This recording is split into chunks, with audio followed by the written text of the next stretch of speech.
Hello everyone, welcome to textbook super coaching for bank exams and हमारे आज के special session में आप सबका स्वागत है।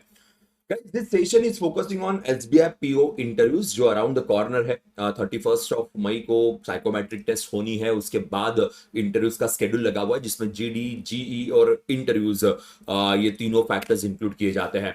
When it comes to SBI PO interviews, they do ask multiple questions in GD as well as in the interview regarding the current aspects.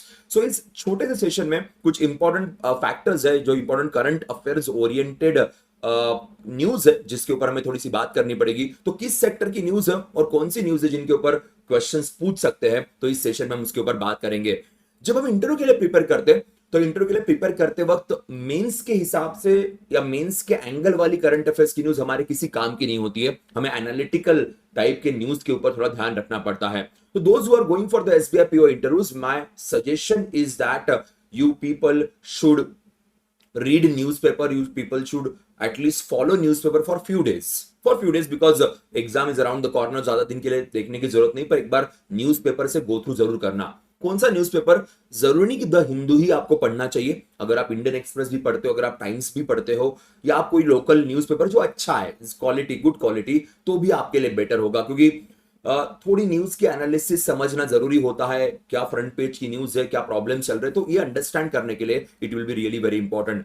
आपको notes नहीं निकालने, आपको कुछ मगअप नहीं करना, आपको बस एक अंडरस्टैंडिंग डेवलप करनी है। And for that purpose, guys, before going to start this, those who are yet to subscribe our channel, those who are yet to like this video, तो एक बार सब्सक्राइब जरूर करिए चैनल को और लाइक जरूर करना। और अगर आपके दोस्त जो भी प्रिपेयर कर रहे हैं उनको शेयर जरूर कर दीजिएगा।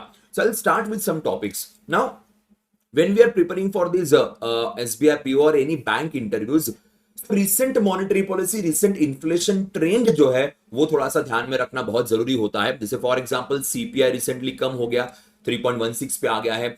हमारा रेपो रेट भी कम हो गया एंड नेक्स्ट टाइम भी रेपो रेट पे शायद उसका इंपैक्ट हो सकता है। So what is the reason? Repo rate क्यों नीचे आ गया, इन्फ्लेशन हमारे देश का क्यों नीचे आ गया, ये जो अंडरस्टैंडिंग है, ये अंडरस्टैंडिंग पता होनी बहुत जरूरी है। लुक, मैं ये नहीं कह रहा हूं कि you need to remember this numbers. ये नंबर्स याद करना इज नॉट आवर प्रायोरिटी, हमारा मेजर फोकस नहीं होगा। पर हमारा फोकस ये है कि एग्जैक्टली इन्फ्लेशन जैसा मैक्रो इकोनॉमिक कंसेप्ट किस एंगल में जा रहा है। क्योंकि we saw inflation, a very huge inflation in India in last a few years. We saw numbers touching 9%, some commodities going towards the 10% inflation, more than that, double digits. Okay, but now inflation is coming down. 2019 के बाद 3.16 is a very low inflation. So reasons behind that and how it is going to impact the banking system, how it is going to impact the Indian economy, ये कुछ factors हमारे लिए बहुत जरूरी बन जाते हैं। तो यहाँ पे फोकस करना मत भूलिएगा। फिर उसके बाद हम लोग बात करते हैं liquidity measures by RBI. Like I was talking about कि अगर इन्फ्लेशन कम हो रहा है तो more and more money will be in the market. Market में बहुत पैसा आएगा, मार्केट में मनी इन्फ्यूज की जाएगी। सो वो भी एक फैक्टर आता है। तो ये जो नंबर्स है, ये नंबर्स याद करने के लिए नहीं कहूंगा, पर how the money will get infuse, how monetary policy works, how inflation works, उसके हिसाब से जीडीपी कैसे वर्क करेगा। तो ये जो रिलेशन है, you need to understand that relation and you need to give the recent examples around that. तो ये भी फैक्टर याद रखना। अब कई बार हम लोग क्या करते हैं, रिसेंटली किसे अपॉइंट किया, कितना परसेंट चेंज हुआ, एसडीएफ कितना है, सीआरआर कितना है, एसएलआर कितना है, हम बस परसेंटेज याद करके जाते हैं। जब आप इंटरव्यू में बैठोगे, they are very much interested to know about the concepts behind those numbers, concept behind that particular topic. So अगर नंबर्स याद नहीं है या नंबर्स थोड़े बहुत ऊपर नीचे हो गए, आपने कहा कि सर अप्रोक्सीमेटली इतना है, it will be okay, but conceptual clarity will be really very important. Then digital rupee expansion, because we talked about e rupee, we talked about e-rupee a lot and we are working on that. We are testing on the e-rupee concept, so wholesale as well as retail angle. So sometimes they do ask questions about that, okay? Even the cryptocurrencies and the digital rupee of India, then bitcoin, so ये यहाँ पे आपको थोड़ा ध्यान रखना पड़ेगा। Then trade and external sector was very much in news in last few months, especially India US trade talk or the tariff implemented by the US government. So वो जो टॉपिक है, उस टॉपिक के ऊपर थोड़ा ध्यान रखना। मैं ये नहीं कह रहा हूं कि you need to remember the percentage, कितना टैरिफ लगाया, फिर क्या किया, but at least you should have the background about that कि इस टैरिफ का क्या इंपैक्ट होगा। बिकॉज हमारा एक्सपोर्ट बहुत ज्यादा है यूएस को, सो ऑब्वियसली निगेटिव इंपैक्ट तो होना ही है।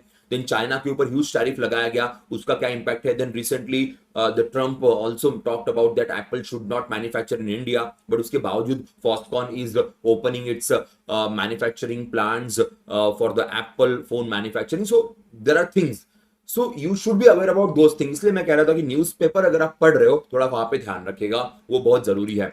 Then foreign exchange reserves, India के फॉरेन एक्सचेंज रिजर्व्स थोड़े नीचे गए थे, now again it becoming stronger. Rupee की वैल्यूएशन नीचे गई थी, again it becoming stronger. Sometimes they do ask question कि why rupee is going down, why rupee is again surging, why the forex reserves went down, why again they are surging. So again the reason behind that, the concept behind that matters a lot when it comes to such kind of scenario. Now many students they are asking me, sir, Operation Sindoor, what about that? So we should focus on that, we should go through everything. I'll suggest you don't worry about the Operation Sindoor, because when it comes to interviews they are not going to touch that part when it comes to especially our exams, because our exam is not about the international relations of India with other country, diplomatic relation of India with other country. UPSC होता तो obviously हमें operation सिंदूर के बाद जो हमने 7 delegations create किए member of parliament के to visit different countries and put India stand in front of them, so बहुत मैटर करता, हमारे लिए मैटर नहीं करेगा। तो उसमें इतना ज्यादा मत इन्वॉल्व होइएगा, बिकॉज इकोनॉमिकली बहुत चीजें हुई है जब से बजट प्रेजेंट हुआ है तब से लेके अभी तक, जब से Donald Trump become the president of USA तब से लेके काफी इकोनॉमिकल चेंजेस, काफी इकोनॉमिकल चीजें देखने को मिलती है, तो एक मेजर फैक्टर होगा। PLI production link incentive scheme, they do ask question about that, because जब भी एक्सपोर्ट की बात होगी, ट्रेड की बात होगी, हाँ एक पॉइंट मैं बताना रह गया यहाँ पे, फ्री ट्रेड एग्रीमेंट के रीड अबाउट दिस, ये भी एक बहुत इंपॉर्टेंट जरूरी एक चीज रहेगी। Free trade agreement, free trade agreement में कितना परसेंट है क्या है वो मत पढ़िए, but what is the use of free trade agreement, what is a free trade agreement के एटलीस्ट इतनी चीजें ध्यान में रखिएगा। रिसेंटली यूके के साथ हमने साइन किया हुआ है, तो वो भी एक यहाँ पे फैक्टर रहेगा।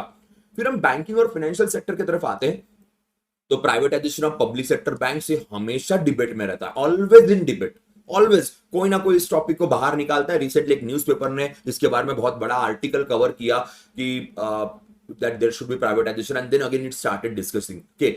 मैं कहूंगा इस टॉपिक को एंड में पढ़ना, पहले मत पढ़िएगा, जैसे हम हमारे सेशंस में इसके ऊपर बात करेंगे, पर ये हमेशा चर्चा में रहता है। Then SBI centre of excellence project for financing के, so AI, digital infrastructure, startups, how banks are using them, ये एक होता है कि especially if you are from the engineering background, if you are having some experience in the IT companies or the I will say software based companies, then sometimes they do ask questions like that if you are having experience. So शायद ये question सबको ना पूछा जाए, या इस topic के बारे में सबके साथ बात ना हो, पर कुछ लोगों के साथ बात हो सकती है। Then NPA and credit growth trend, ये तो it is always there. It is always there, a static NPA topic as well as the current related factors, so which will be important for us. Okay. Then green economy and hydrogen, green economy and energy.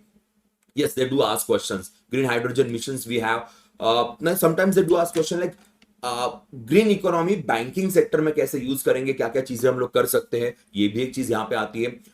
जब prime minister of India talked about 2070 as a CO2 free country, so वो जो target था उसके बारे में भी discussions हुए थे, चर्चा हुई थी कि क्या लगता है आपको, क्या ये अचीवेबल है नहीं है, तो थोड़ा यहाँ ध्यान रखना। ग्रीन हाइड्रोजन मिशन के बारे में जानते हो क्या, ऐसा अगर सवाल पूछ रहे तो छोटी बहुत इंफॉर्मेशन, मैं ये नहीं कह रहा हूं पूरा मिशन रट लो, मैं ये नहीं कह रहा हूं कि पूरा मिशन डिटेल में पढ़ लो, एक थोड़ी बहुत इन जनरल इंफॉर्मेशन अगर आपके पास रहे तो it will be much better. Okay, but again ज्यादा मत पढ़ना, थोड़ा थोड़ा पढ़ लीजिएगा। देन सेक्टर स्पेसिफिक क्वेश्चंस आते हैं। सेक्टर स्पेसिफिक क्वेश्चन, अब वो डिपेंड करता है कि आपका बैकग्राउंड क्या है, depends on your background. For example, suppose you worked in a service sector based company, so there can be a question related to that. Suppose you work with a real estate infrastructure based company, they can ask the question. Suppose your background is agricultural, means आपके घर में खेती है, आपका education उस field से है, so questions will be asked. Startups and unicorns, okay, again depending on कि अगर आपने काम किया होगा, आपने वर्क किया होगा, तो थोड़े बहुत सवाल उसके एंगल में पूछे जा सकते हैं, तो ये भी ध्यान रखना। Then the major topic these days is the RRBs का mergers. One nation, one RRB, regional rural bank we are talking about.